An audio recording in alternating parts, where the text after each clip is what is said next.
Olá, meus irmãos e irmãs, sejam bem-vindos ao canal Vinícius Siqueira.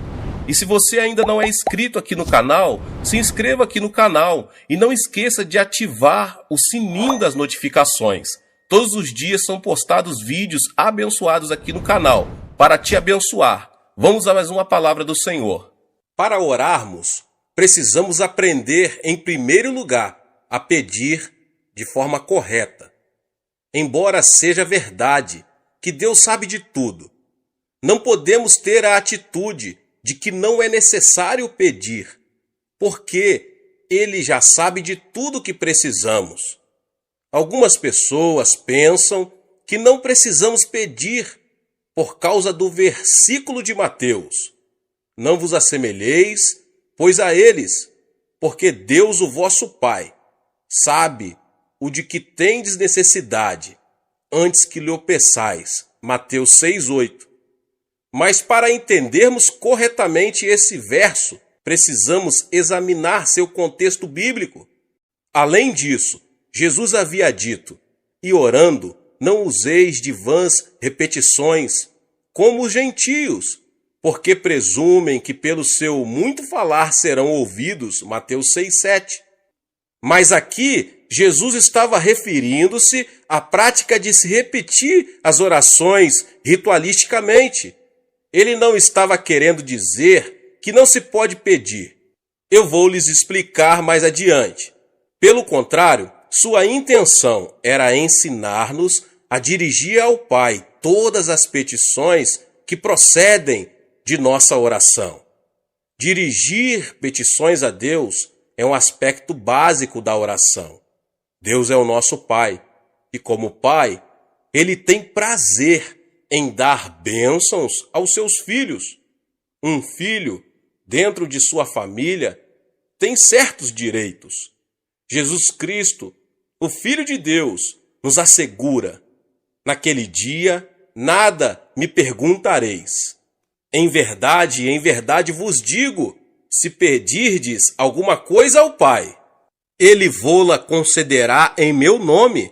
Até agora nada tendes pedido em meu nome. Pedi e recebereis, para que a vossa alegria seja completa. João 16, 23 e 24. E no versículo 27, ele mostra por que isso acontece desse jeito. Porque o próprio Pai vos ama, visto que me tendes amado e tendes crido que eu vim da parte do Pai. O Pai nos ama porque cremos em seu Filho.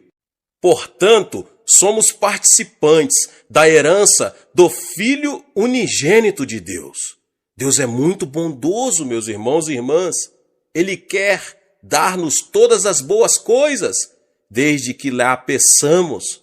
Ora, se vós, que sois maus, sabem dar boas dádivas aos vossos filhos, quanto mais vosso Pai que estás nos céus dará boas coisas ao que lhe pedirem. Cristo veio a este mundo para proporcionar redenção e restauração ao homem caído. Quando Cristo estava preso na cruz, Deus estava cumprindo as condições necessárias para que a humanidade pudesse voltar a ter comunhão completa com Ele. Paulo disse o seguinte, a saber, que Deus estava em Cristo, reconciliando consigo mesmo o mundo, não imputando aos homens as suas transgressões, e nos confiou a palavra da reconciliação. Com base na obra reconciliadora do Pai, todos nós temos a possibilidade de sermos salvos. Mas a salvação tem que ser pregada até os confins da terra, oferecendo a todos os homens a oportunidade de aceitarem ou rejeitarem o Evangelho, a boa nova de que o preço já foi pago e que todos os homens podem ter acesso direto a Deus. Mas para receber essa grande bênção da salvação, os homens terão que pedi-la. Pelo arrependimento, eles devem pedir a Cristo que lhes perdoem os pecados. Devem pedir a Cristo que entre em seu coração.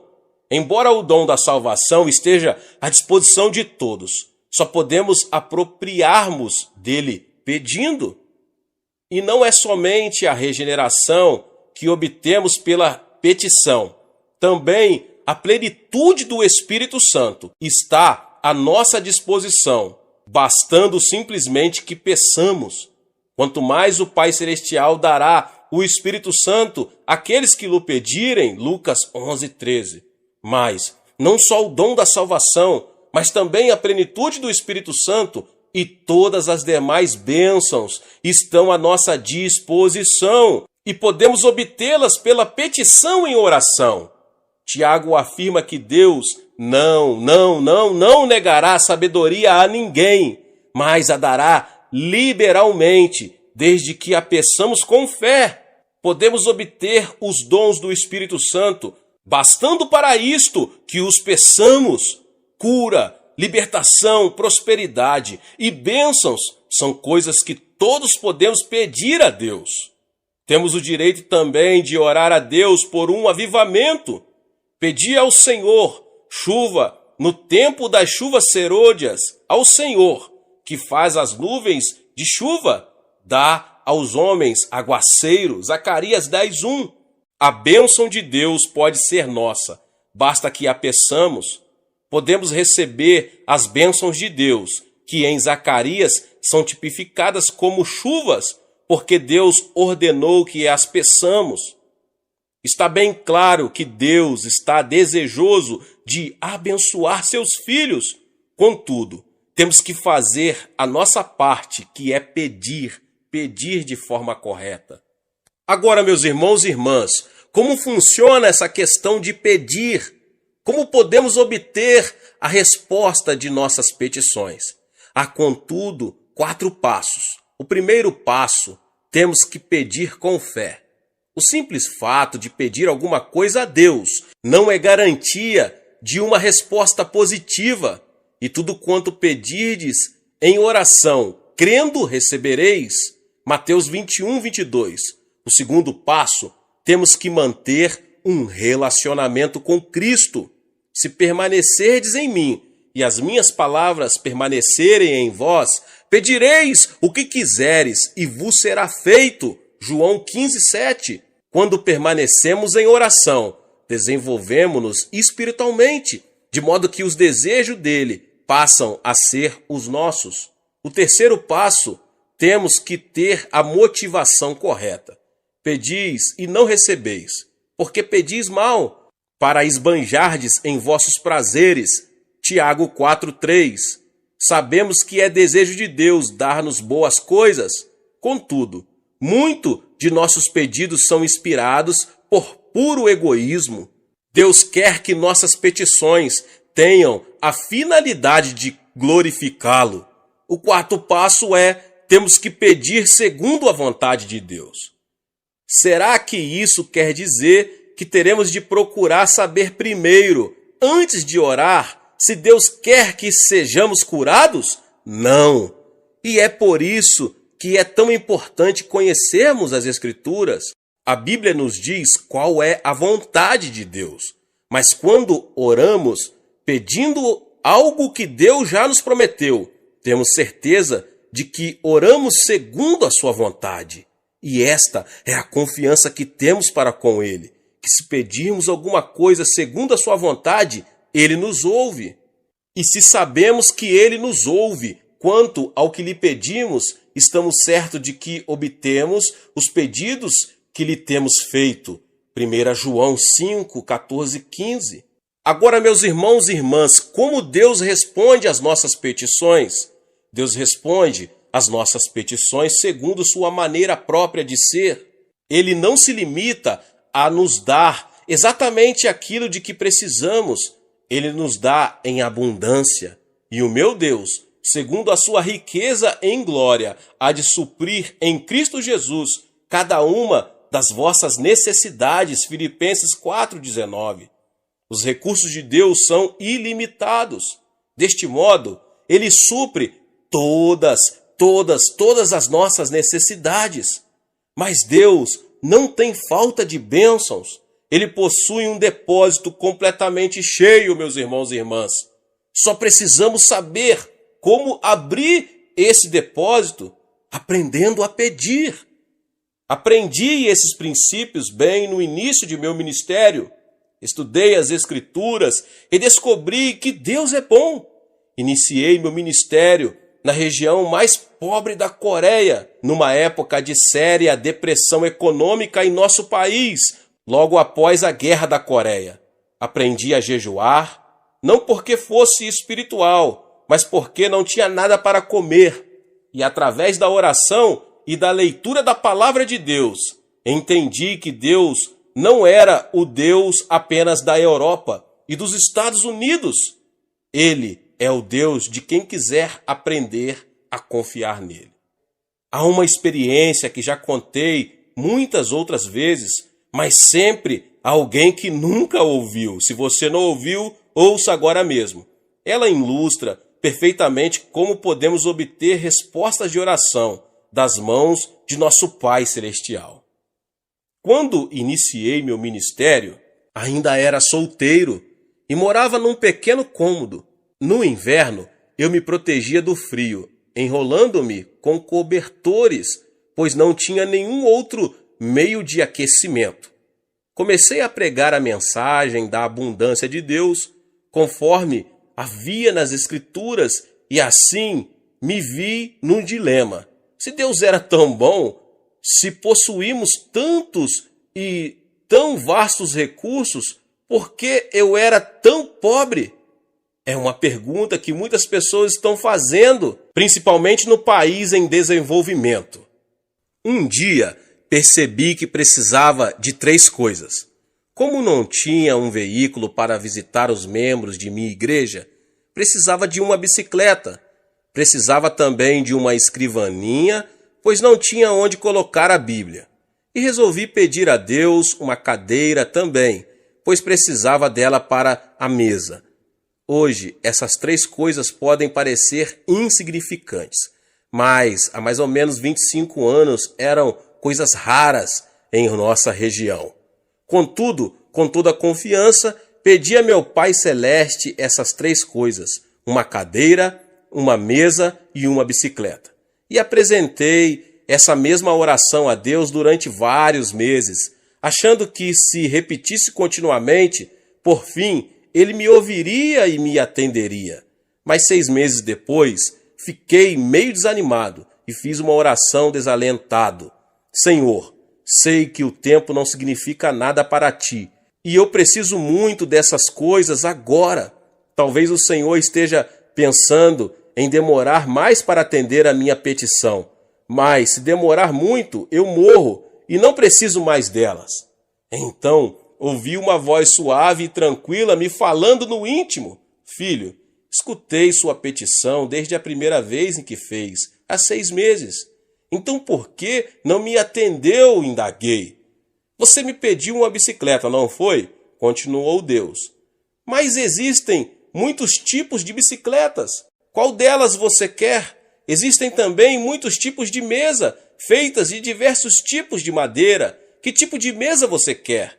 Existem também diversos tipos e modelos de cadeira. Qual tipo de cadeira você quer? E essas palavras que ele me falou naquela noite revolucionaram minha vida. Então resolvi pedir a Deus objetos específicos.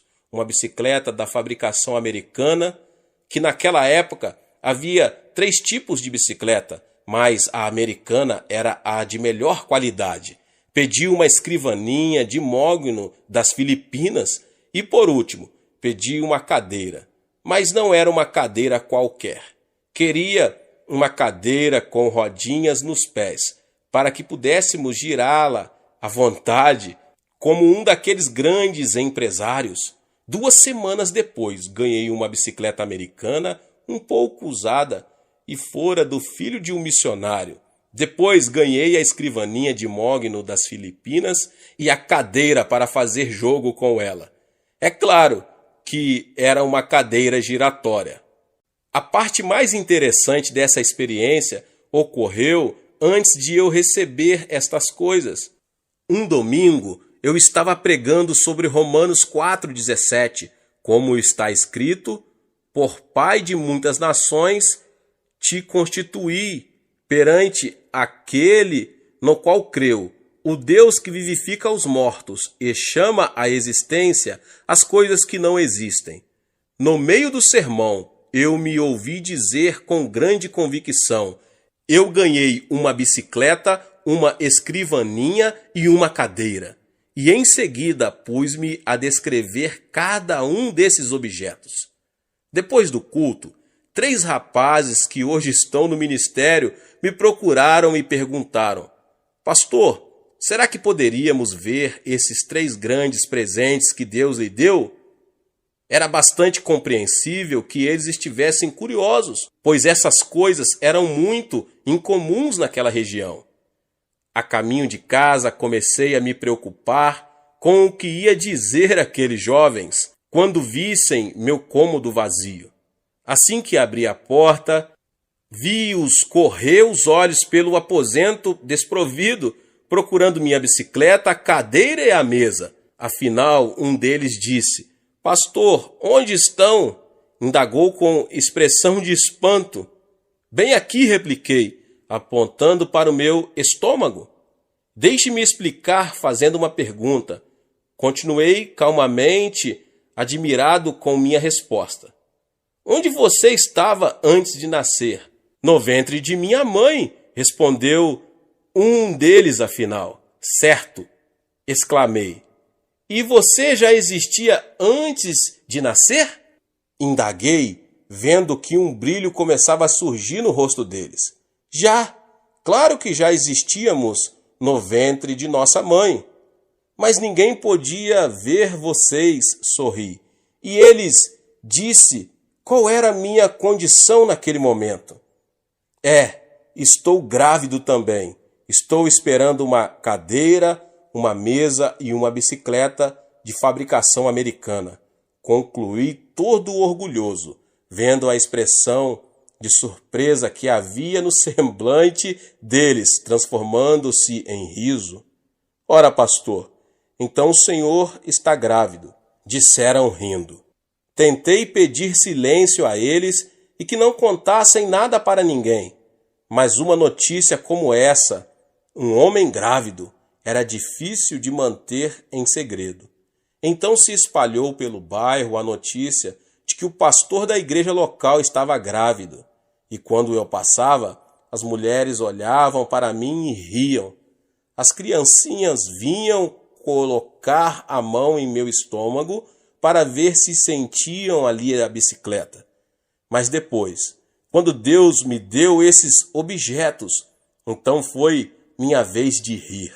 E desse modo, Deus me ensinou a fazer orações específicas. É assim que se ora em fé. Não faça petições com generalidades. Certifique-se bem do que você precisa e escreva. Depois, ao orar, apresente a Deus aquilo que você deseja com detalhes. Isso feito, passe a dizer que já o recebeu. Talvez não queira dizer em público, mas comece a dar graças a Deus e a confessar que já recebeu a resposta. Lembre-se de que se pedirmos com fé, Deus nos dará o que pedimos. É muito interessante que Deus tenha ensinado isto para um pastor de um pequeno país.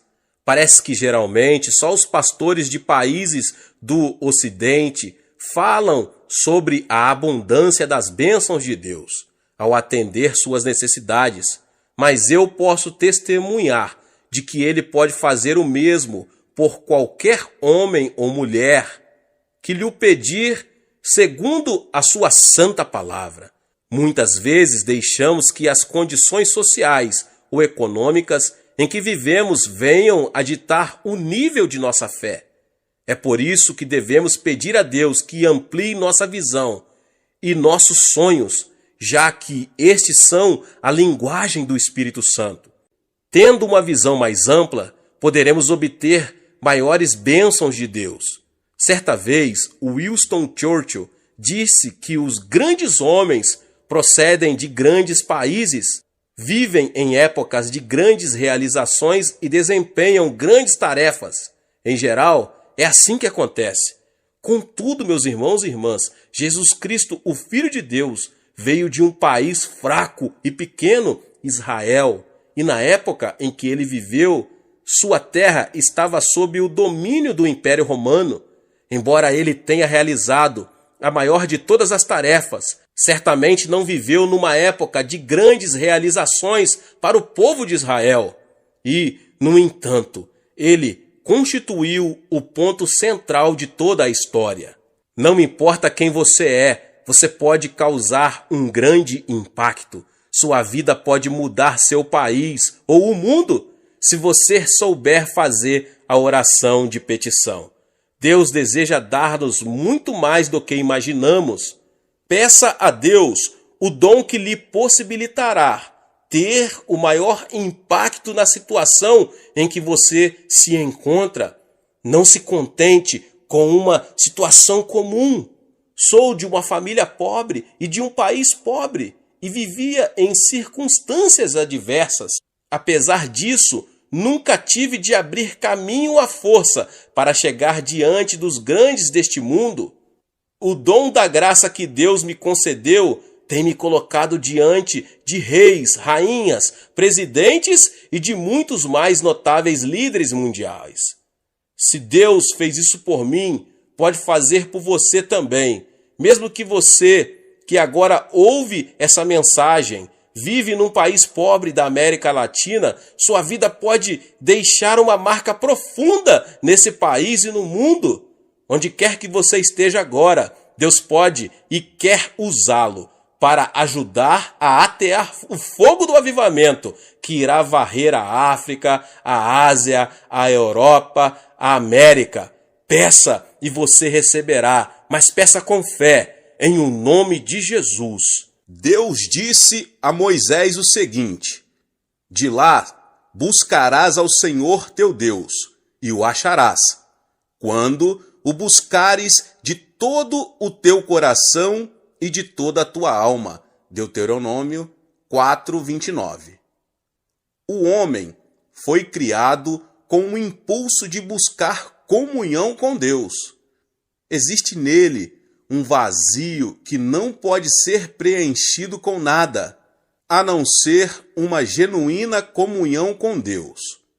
Por mais que ele adquira coisas, elas nunca poderão tomar o lugar dessa comunhão, que preenche a própria essência do ser, dando-lhe um objetivo para a vida e alimentando sua alma. Deus criou Adão e instilou nele o fôlego da vida. Ele foi um ser físico antes de ser espiritual. Esta dimensão espiritual lhe deu a capacidade de manter comunhão e intercâmbio com Deus no meio do jardim, na virada do dia. Ao pecar, o homem perdeu essa possibilidade. Mas Deus ainda desejava manter comunhão com ele, e então tomou a iniciativa em Abrão. Este veio a ser o pai, Abraão, de todos os fiéis que iriam ter a oportunidade de manter comunhão com Deus. Mais tarde, Deus manifestou sua presença física na terra, através do tabernáculo de Moisés. Contudo, com poucas exceções, só o sumo sacerdote podia entrar na terceira divisão do tabernáculo, que era chamado o Santo dos Santos. No reinado de Davi, assim que ele foi aclamado rei de Israel, a primeira coisa que fez foi mandar trazer para o local de culto de Israel a Arca da Aliança, que era símbolo da presença de Deus. Entretanto, ao invés de recolocá-la ao tabernáculo, ele deveria, por ordem de Deus, erigir uma casa própria em Sião, onde Davi morava. Pois o Senhor escolheu a Sião, preferiu-a por sua morada. Salmos 132:13. Em Sião, Deus teria um contato direto com Israel e manteria comunhão com o seu povo. Todavia, a adoração que o povo prestava a Deus voltou a assumir um estilo ritualístico. E Deus, mais uma vez, tomou a iniciativa de restaurar a comunhão com o homem, vindo ao mundo na pessoa de Jesus Cristo. Hoje, na era da igreja, Deus nos deu o Espírito Santo, para que pudéssemos manter comunhão com o Pai e o Filho. Jesus disse: Ele me glorificará, porque há de receber do que é meu e vô-lo-á de anunciar. Tudo quanto o Pai tem é meu. Por isso é que vos disse que há de receber do que é meu e vô-lo-á de anunciar. João 16, 14 e 15. E depois ele diz mais: aquele que tem os meus mandamentos e os guarda, esse é o que me ama, e aquele que me ama será amado por meu Pai, e eu também o amarei e me manifestarei a ele. João 14, 21. E no versículo 23 ele diz: se alguém me ama, guardará a minha palavra, e o meu Pai o amará, e viremos para ele e faremos nele morada. A oração como petição é muito importante para obtermos as coisas de que precisamos. Mas orar não é apenas pedir, é mais que isso. Jesus disse: buscais e achareis. Deus não é um mero depósito de bens, de onde retiramos tudo o que precisamos, por mais nobre que seja a nossa motivação. Ele é um ser vivo que deseja manter comunhão conosco. Mas vem a hora, e já chegou, em que os verdadeiros adoradores adorarão o Pai em espírito e em verdade, porque são estes que o Pai procura para seus adoradores. João 4, 23. Portanto, o outro nível de oração, que vem depois da oração de petição, é buscar. Isso não implica supressão da petição. O maior não suprime o menor, mas o menor está sempre incluído no maior. O apóstolo Paulo levou uma vida de oração e comunhão com Cristo. Ele dá o seguinte testemunho à igreja de Filipos: mas o que para mim era lucro, isto considerei perda por causa de Cristo. Sim, deveras considero tudo como perda, por causa da sublimidade do conhecimento de Cristo Jesus, meu Senhor, por amor do qual perdi todas as coisas e as considero como refúgio para ganhar a Cristo. Filipenses 3, 7 e 8. Como é que Paulo pôde ganhar a Cristo? Sabemos que a salvação é um dom de Deus, pela graça, mediante a fé. O que Paulo está dizendo neste texto não é que faz isso para ganhar a salvação, mas ele se refere a uma profunda comunhão com Cristo. Esse nível de comunhão não se consegue por acaso. Tem que ser buscado e, por isso, exige esforço da nossa parte. O que Paulo recebeu com esse tipo de oração? Ele responde a essa pergunta no verso 10. Para o conhecer e o poder da sua ressurreição e a comunhão dos seus sofrimentos, conformando-me com ele na sua morte. E depois prossigo para o alvo, para o prêmio da soberana vocação de Deus em Cristo Jesus. E no versículo 15, ele apresenta um desafio a todos nós. Todos, pois, que somos perfeitos, tenhamos este sentimento. Neste último versículo, o apóstolo revela que o sinal de que uma pessoa atingiu maturidade espiritual é o desejo de chegar a um nível espiritual no qual tenha uma comunhão íntima com Cristo. Deus é amor. O amor precisa ser extravasado através da comunhão. Assim sendo, a própria natureza de Deus exige uma coisa que nós temos o privilégio de dar a Ele: comunhão. Eu não preciso de um despertador para me acordar todos os dias, pouco antes das 5 da manhã.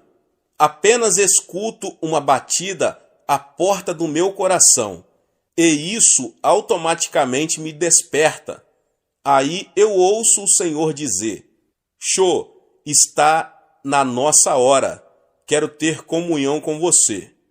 Mas esse permanente relacionamento com Cristo não começou por uma simples resposta a uma petição. O que buscamos? Temos que buscar o Senhor, pois nele estão todas as bênçãos mais preciosas, em quem todos os tesouros da sabedoria e do conhecimento estão ocultos. Colossenses 2:3. Em Colossenses, Paulo apresenta a igreja como um campo riquíssimo. Nesse campo está escondido um grande tesouro. Mas não se trata de um tesouro material, e sim espiritual, sabedoria e conhecimento. Quando um recém-convertido ora, normalmente recorre ao trono de Deus em momentos de grandes dificuldades. Assim sendo, buscam a Deus querendo alguma coisa. Isso é bom e é muito importante. Deus quer que peçamos a Ele as coisas.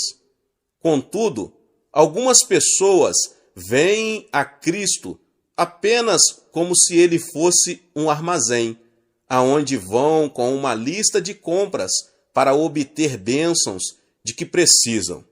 Entretanto, todos os grandes mistérios, os tesouros de conhecimento, a fonte da alegria total e completa, essência do amor, estão em Cristo, esperando-nos como um tesouro escondido. Os que forem sábios venderão tudo que possuem e comprarão o terreno para que possam adquirir aquele tesouro. Moisés afirmou o seguinte: as coisas encobertas pertencem ao Senhor, nosso Deus, porém as reveladas nos pertencem, a nós e a nossos filhos, para sempre. Deuteronômio 29:29. Existem coisas que todos podem ver nas Escrituras, mas Deus quer levar-nos a uma comunhão tão íntima com Ele, que Ele possa revelar-nos seus tesouros mais profundos de sabedoria e conhecimento. Um tesouro não teria valor algum se fosse de fácil acesso a todos. Assim também, o tesouro espiritual de Deus é alcançado pela busca em oração. Aprendi já há muitos anos que precisamos esforçar-nos para encontrar os tesouros que Deus deseja mostrar-nos. Eu amo os que me amam, os que me procuram me acham. Riquezas e honra estão comigo, bens duráveis e justiça. Melhor é o meu fruto do que o ouro refinado, e o meu rendimento melhor do que a prata escolhida. Provérbios 8, 17 ao 19. O crente preguiçoso não se dispõe a buscar e nunca penetra na plenitude das bênçãos que Deus deseja que ele receba. Para se viver à porta da casa do Senhor, é preciso muita disciplina e esforço. Lembre-se de que hoje sou pastor da maior igreja do mundo, com mais de 400.000 membros. Sou um homem extremamente atarefado. E porque é grande o número de pessoas que vêm à nossa igreja? Será por causa do sistema de grupos, grupo familiar ou células? Embora esse sistema seja um meio muito eficaz, pelo qual a maioria dos membros da nossa igreja veio ao conhecimento de Cristo, não é a principal razão pela qual milhares de pessoas esperam em fila no domingo para conseguir lugar em um dos 7 cultos de nossa igreja. Elas vêm aqui para se alimentarem da carne da palavra de Deus. E de onde recebo minhas mensagens? Recebo-as do meu Senhor, em oração e íntima comunhão e união com Ele. Todos os crentes sábios devem ter como imperativo para a sua vida as seguintes palavras: ouvi o ensino, sede sábios e não o rejeiteis. Feliz o homem que me dá ouvidos, velando dia a dia as minhas portas, esperando as ombreiras da minha estrada. Porque o que me acha, acha a vida e alcança favor do Senhor. Provérbios 8, 33 ao 35. Se você não possui uma vida espiritual vibrante, é que ainda não aprendeu a buscar o Senhor.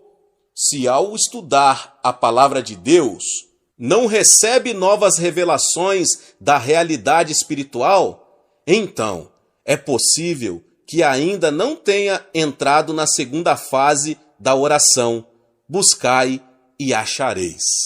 Embora orar seja apresentar petições a Deus e buscá-lo numa dimensão de profunda comunhão, também é interceder junto a Ele no Espírito Santo.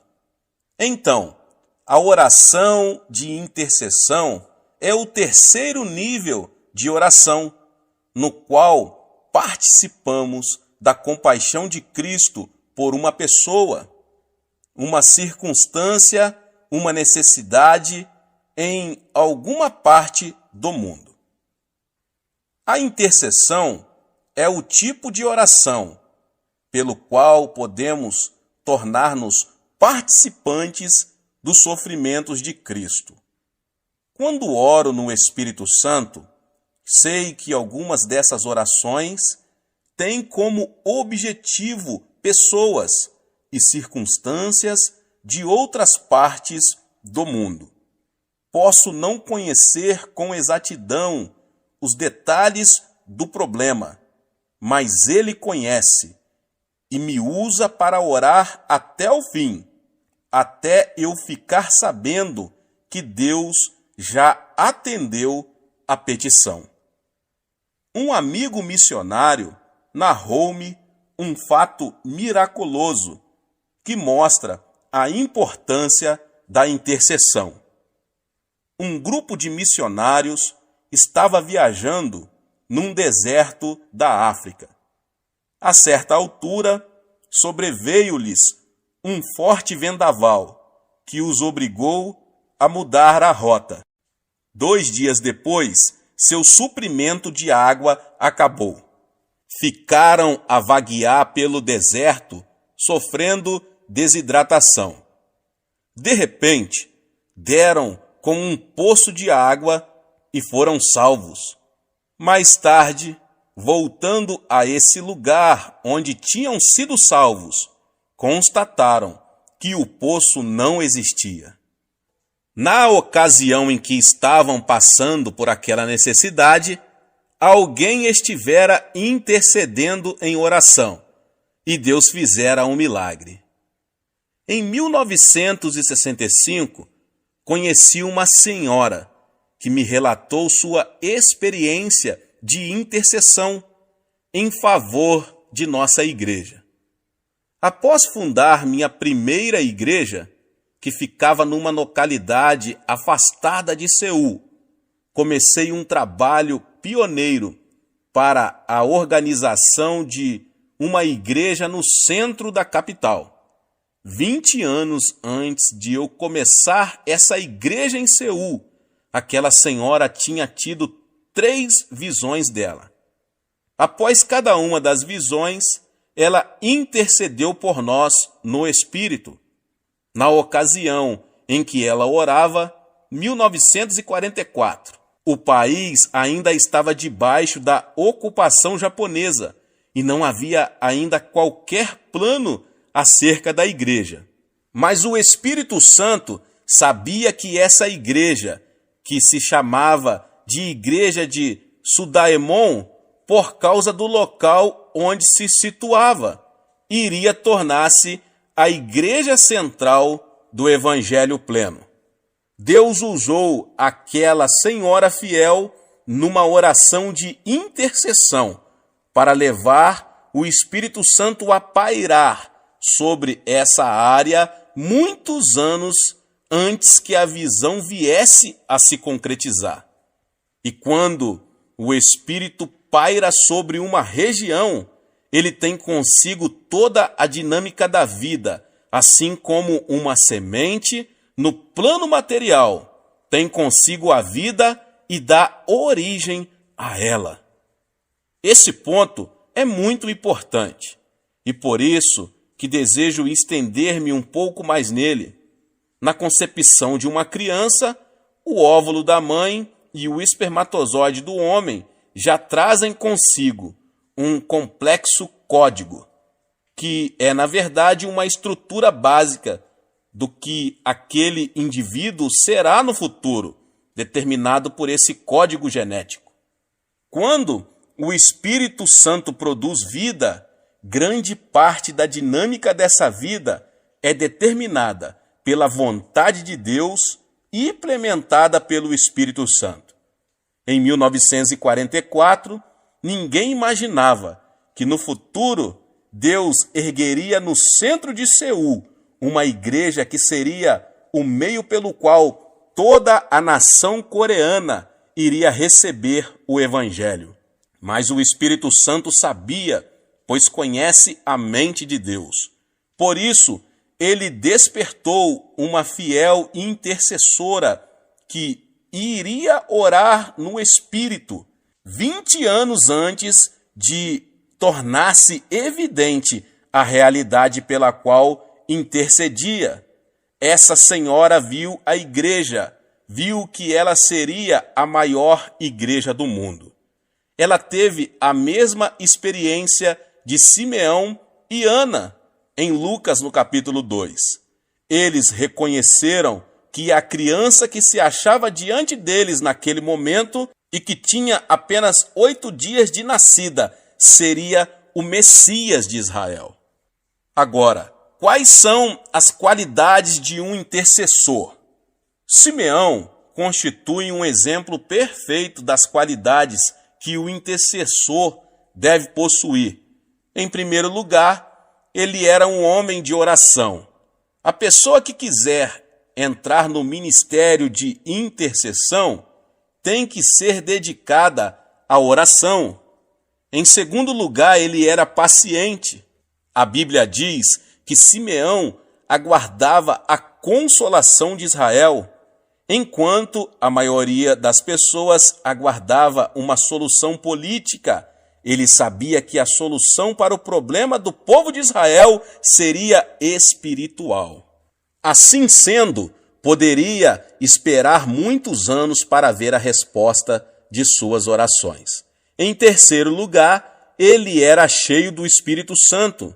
Só uma pessoa que possui o Espírito Santo pode suportar o peso da oração da intercessão.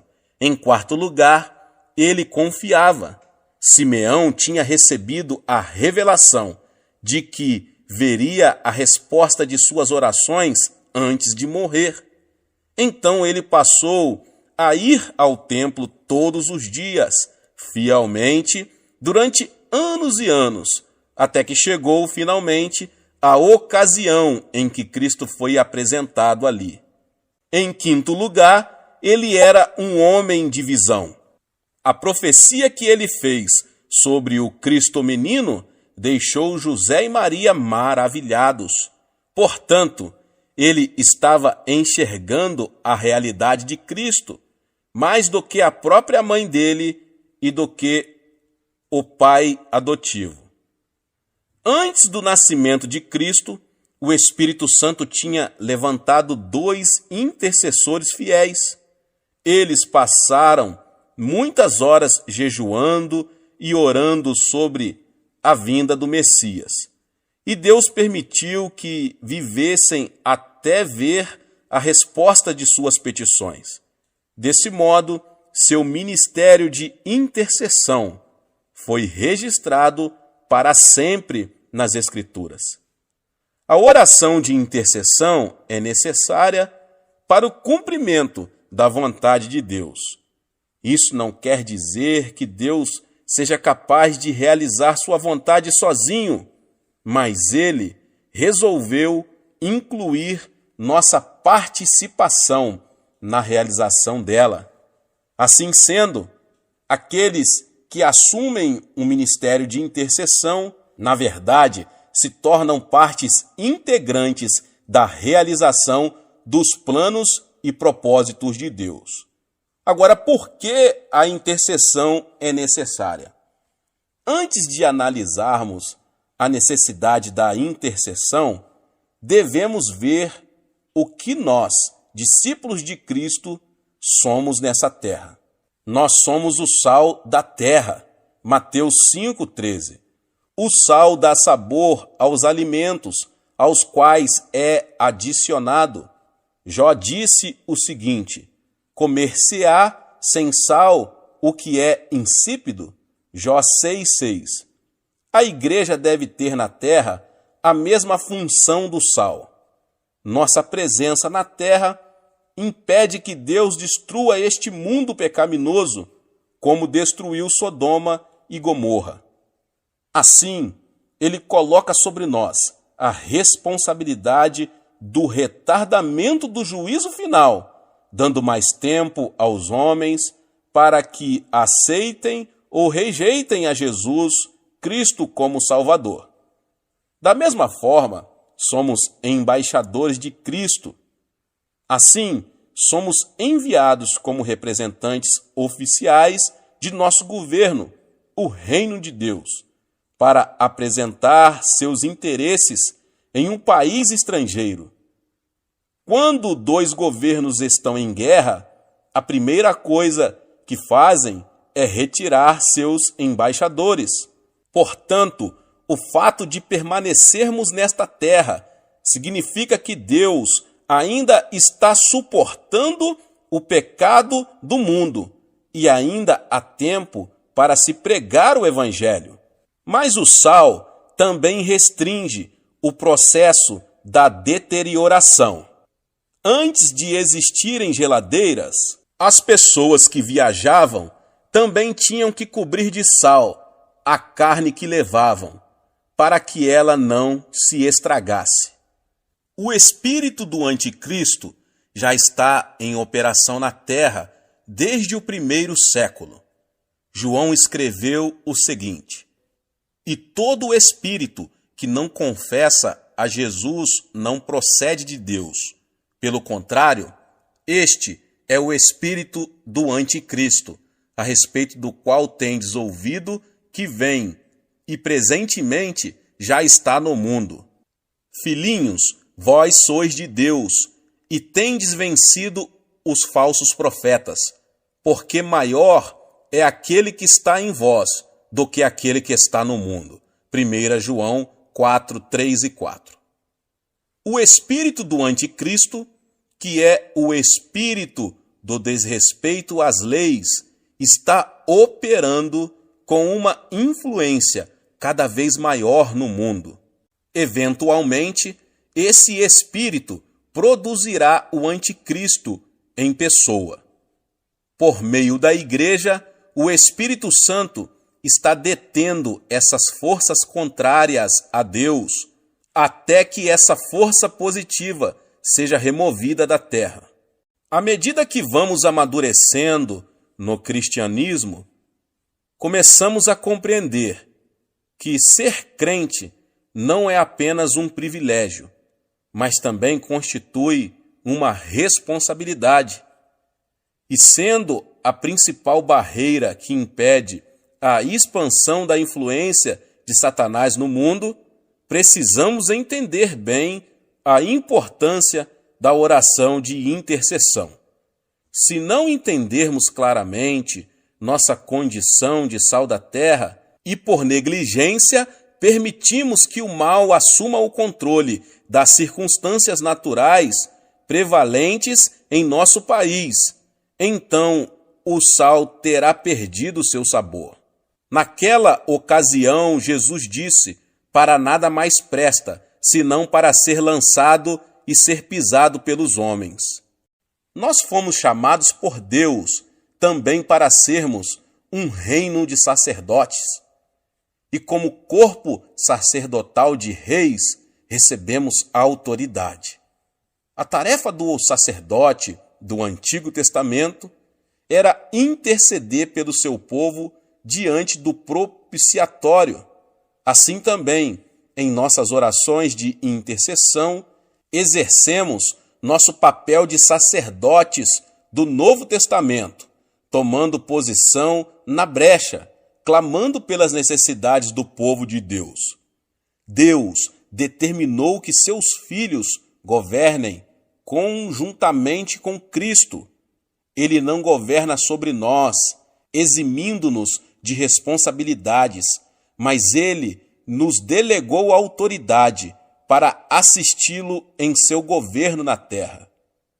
E pôs todas as coisas debaixo dos pés, e para ser o cabeça sobre todas as coisas, o deu à igreja, a qual é o seu corpo, a plenitude daquele que a tudo enche todas as coisas. Efésios 1, 22 e 23. E no capítulo 2, Paulo amplia sua explanação de nosso papel como governantes, e juntamente com ele nos ressuscitou e nos fez assentar nos lugares celestiais em Cristo Jesus. No exercício da autoridade espiritual, o conhecimento e sabedoria humanos que possuímos são vivificados pelo Espírito Santo, mas possuímos também conhecimento espiritual, que ultrapassa nosso conhecimento natural. Esse tipo de conhecimento nos é dado pelo Espírito Santo.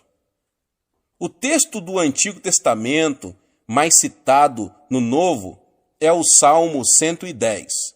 Vamos analisar atentamente este salmo para vermos como nossa autoridade pode ser empregada na oração de intercessão.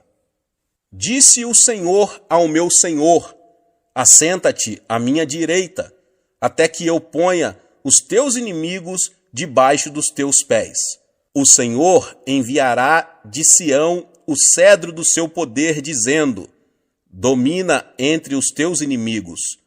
Apresentar-se-á voluntariamente o teu povo no dia do teu poder, com santos ornamentos, com o orvalho emergindo da aurora, serão os teus jovens.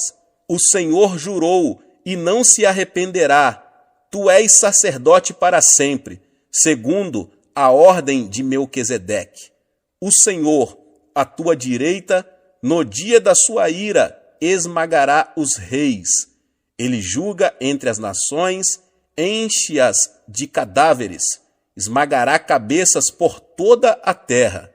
De caminho, bebe na torrente e passa de cabeça erguida. Nesse importante salmo, Cristo é apresentado como o supremo governante da terra e como sumo sacerdote, segundo a ordem espiritual de Melquisedeque. O autor do livro de Hebreus amplia mais o papel de Cristo como sacerdote espiritual, vivendo para sempre para interceder por eles. O governo de Cristo se revestirá de características bem peculiares, pois que governará sobre seus inimigos. Davi, quando era rei, no meio de seus inimigos, possuía um trono físico. Assim também, Cristo, que se acha no pleno controle de tudo, sem contudo possuir os tronos físicos do poder terreno. Assim sendo, a maneira pela qual o mundo experimenta o domínio de Cristo nas atuais circunstâncias é pelo exercício da autoridade da Igreja. Agora que já entendemos nossa posição espiritual neste mundo, como sal da terra, sacerdotes reais e coparticipantes do governo de Cristo, vejamos como funciona a intercessão e por que ela é necessária. Como vimos na oração que Daniel fez, Satanás faz oposição à vontade de Deus, não somente naquilo que diz respeito à igreja, mas em tudo que se relaciona com o mundo. Tendo recebido autoridade sobre esta era, Satanás é chamado de o Deus deste século. Ele dirige todo o seu poder contra o povo de Deus, que, como já vimos, é chamado a exercitar a autoridade de Cristo. Sabendo que a igreja é o principal obstáculo às suas pretensões na terra, Satanás se esforça para nos devorar como um leão que ruge.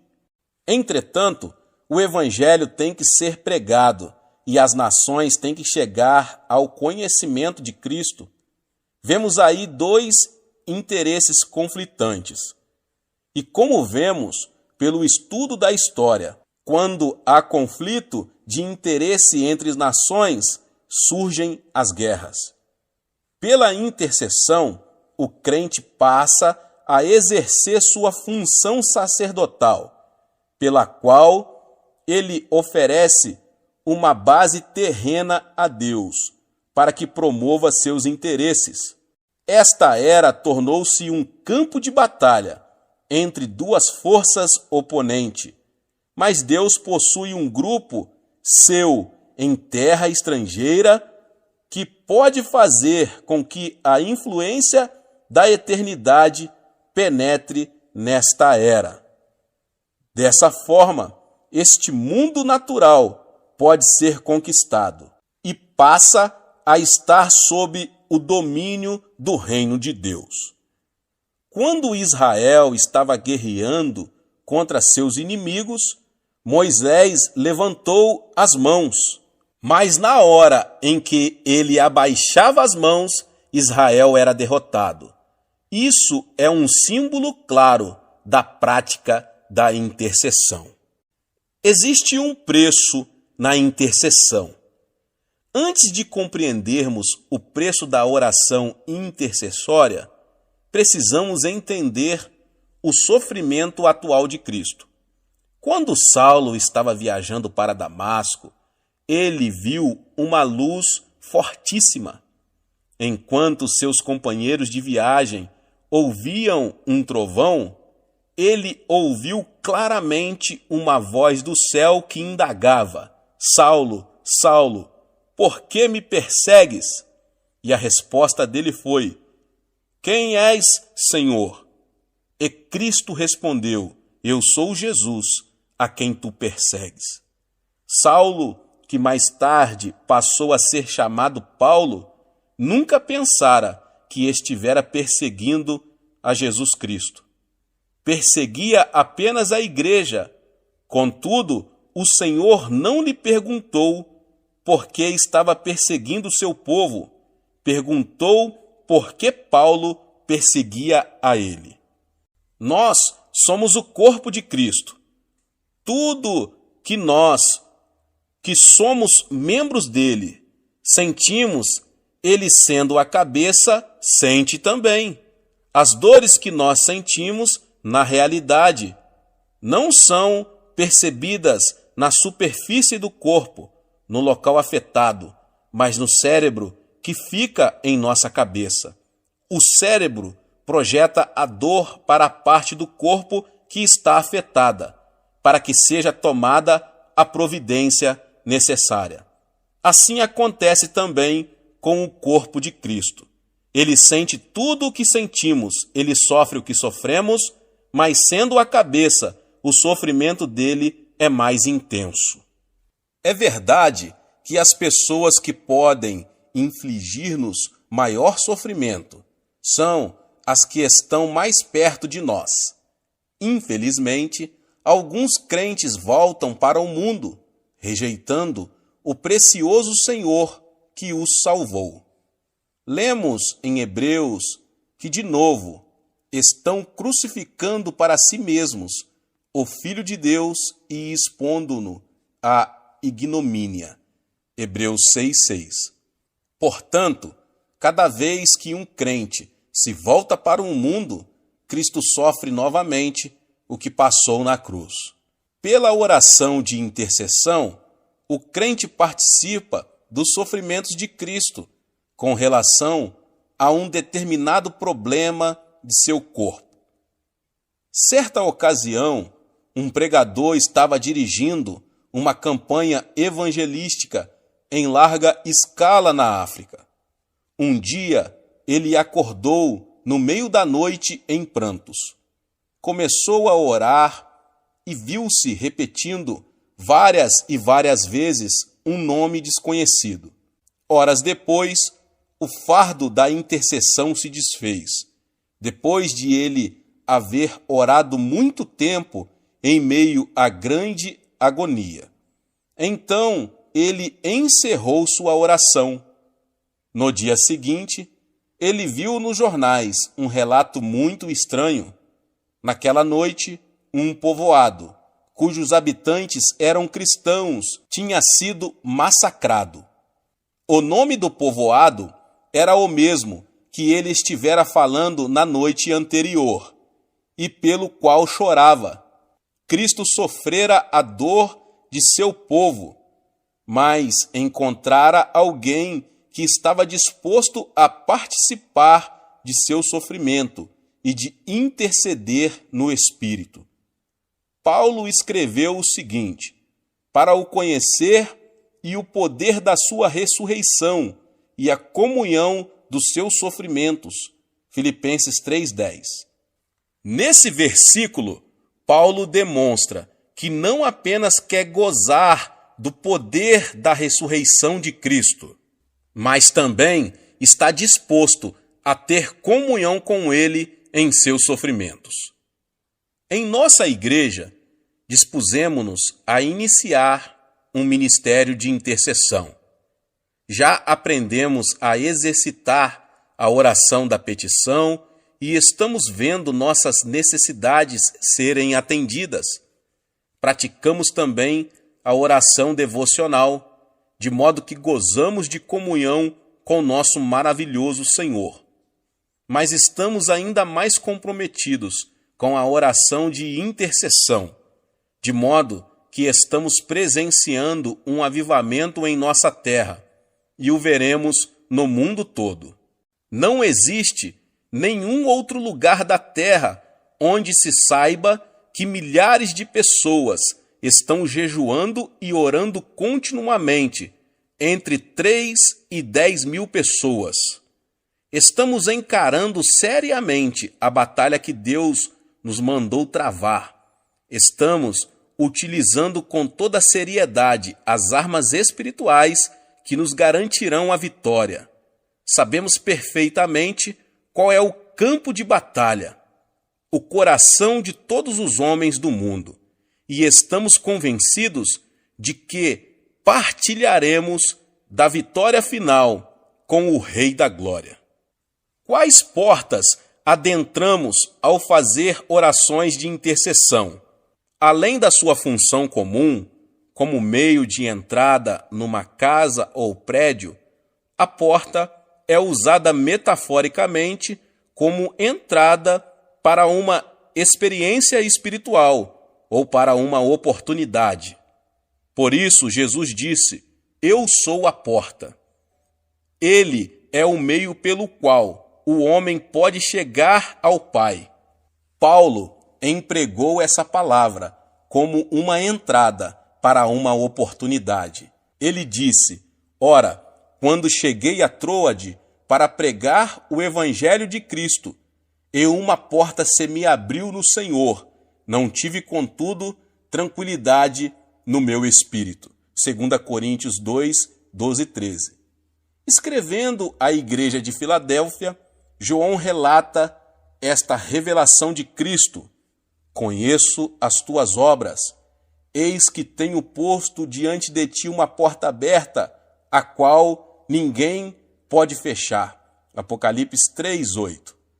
Mas a porta não é apenas um símbolo de oportunidade para se pregar o evangelho de Jesus a uma comunidade. É também uma oportunidade para uma pessoa, como diz o Senhor: Eis que estou à porta e bato. Se alguém ouvir a minha voz e abrir a porta, entrarei em sua casa e cearei com ele e ele comigo. Apocalipse 3:20. Existem portas de acesso às nações e grupos étnicos que podem ser abertas. Assim que ela se abre, essas pessoas podem receber fé e crer. Ali chegados, reunida a igreja, relataram quantas coisas fizera Deus com eles e como abrira aos gentios a porta da fé. Atos 14, 27. Entrar numa dessas portas de oportunidade implica enfrentar oposição espiritual por parte dos principados e potestades que impedem que as nações recebam o evangelho e o aceitem. Porque uma porta grande e oportuna para o trabalho se me abriu, e há muitos adversários. 1 Coríntios 16, 9. Somente o Senhor Jesus Cristo pode abrir uma porta que está fechada para o evangelho. Ora, quando cheguei a Troade para pregar o evangelho de Cristo, e uma porta se me abriu no Senhor. 2 Coríntios 2, 12. Como podemos conseguir que se abram as portas da fé e da oportunidade? Já vimos que é Cristo quem abre essas portas. Contudo, Deus nos tornou membros do corpo dele. Isso significa que a cabeça tomou a deliberação de atuar na terra através de seu corpo. Assim, é necessário que utilizemos as armas da oração intercessória para resistirmos às forças espirituais que estão mantendo essas portas fechadas. Logo que as orações rompem essa barreira, Cristo pode abrir a porta e toda uma cidade, nação ou raça pode ser salva. Paulo confirma isso quando diz: suplicai ao mesmo tempo também por nós, para que Deus nos abra a porta à palavra, a fim de falarmos do mistério de Cristo, pelo qual também estou algemado, para que eu o manifeste como devo fazer. Colossenses 4, 3 e 4. E Cristo não quer abrir apenas as portas da oportunidade para que o seu povo possa pregar o evangelho. Existem portas de revelação e conhecimento que também podem ser abertas. Jesus repetiu muitas vezes a seguinte frase: quem tem ouvidos, ouça. Essa afirmação, dirigida às igrejas do Apocalipse, nos capítulos 2 e 3, nos mostra que muitas vezes não entendemos o que ouvimos. É preciso que a porta do entendimento seja aberta para que nossa mente compreenda o que Deus deseja revelar-nos. Depois destas coisas, olhei, e eis não somente uma porta aberta no céu, como também a primeira voz que ouvi, como de trombeta, ao falar comigo, dizendo: sobe para aqui, e te mostrarei o que deve acontecer depois destas coisas. Imediatamente eu me achei em espírito. Apocalipse 4, 1 e 2. Vimos no livro de Atos que Deus pode abrir uma porta de oportunidade e mantê-la aberta, para que preguemos o Evangelho sem empecilhos. Paulo tinha sido acusado formalmente e conduzido a Roma, que naquela época era o centro da pecaminosidade. Ele orou e pediu a outros que intercedessem por ele. Por fim, abriu-se ali uma porta, pois 2 anos permaneceu Paulo na sua prova, onde recebia todos os que o procuravam, pregando o reino de Deus e com toda a intrepidez, sem impedimento algum, ensinava as coisas referentes ao Senhor Jesus Cristo. Atos 28, 30 e 31. E assim termina o livro de Atos. É importante observar que o Espírito Santo encerra o livro, como que deixando uma porta aberta. Naturalmente, muita gente sabe que o livro não tem um fecho gramatical bem definido.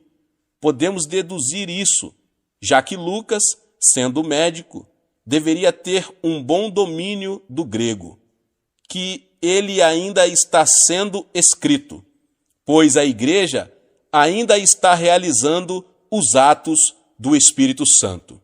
Embora saibamos que, ao final, Paulo foi executado, o fato é que a história oficial da igreja primitiva conclui com uma nota positiva. Depois que Deus abre a porta da oportunidade espiritual, ninguém pode proibir a pregação do Evangelho.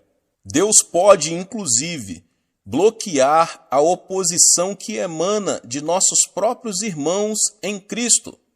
É uma pena que tenhamos de desperdiçar tantas energias devido à falta de unidade dentro da igreja. Em vez de o povo de Deus lutar contra vosso verdadeiro inimigo, o diabo, muitos se opõem uns aos outros.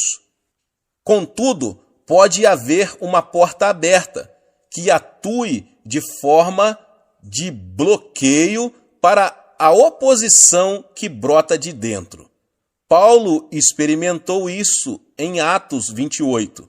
Então, eles disseram: nós não recebemos da Judéia nenhuma carta que te dissesse respeito.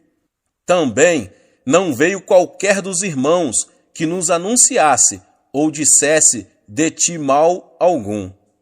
Portanto, está claro que o que os crentes do mundo inteiro precisam entender e começar a fazer é atuar nesse terceiro nível da oração, a intercessão. Bata e a porta se abrirá. Como já afirmei, não podemos fazer uma distinção muito exata entre os 3 tipos de oração. Podemos fazer petições, ter comunhão e intercessão no mesmo momento de oração. É difícil interceder sem ter comunhão com Cristo.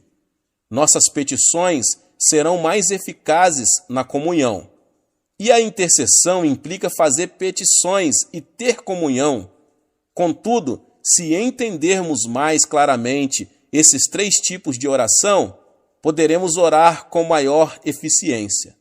Quando novos convertidos, encaramos a oração como um meio pelo qual podemos receber bênçãos de Deus. Com o passar do tempo, vamos amadurecendo espiritualmente e desejamos mais que isso. Agora, nossa experiência já não possui mais aquele forte sabor de novidade e podemos até pensar que estamos nos afastando da fé. O que está acontecendo, na verdade, é que estamos sendo desmamados e já nos encontramos preparados para ingerir alimento sólido. É então que precisamos passar a ter comunhão espiritual com Cristo através da obra do Espírito Santo. Assim, quem tem início o nosso relacionamento pessoal com Cristo, começamos a ter o mesmo sentimento que Ele. Não podemos mais permitir que as coisas continuem do mesmo jeito de antes. E por isso nos apresentamos voluntariamente para fazer parte do exército da oração. Davi proferiu a seguinte profecia: apresentar-se-á voluntariamente o teu povo no dia do teu poder. Muitos perguntam por que estamos gozando de um avivamento contínuo aqui na Coreia. Nós nos dispusemos voluntariamente a orar até que o evangelho seja pregado no mundo todo, e as portas irão se abrindo à medida que as forças espirituais do mal forem sendo imobilizadas em nome de Jesus. Deus abençoe a sua vida, você que ouviu essa palavra. Talvez você chegou aqui pela primeira vez e ainda não é inscrito no canal. Se inscreva no canal e ative o sininho das notificações. Todos os dias são postados vídeos abençoados aqui no canal para te abençoar. Deixe também o seu like e não esqueça de compartilhar este vídeo, esta palavra, com mais pessoas. Nos vemos nos próximos vídeos. Amém!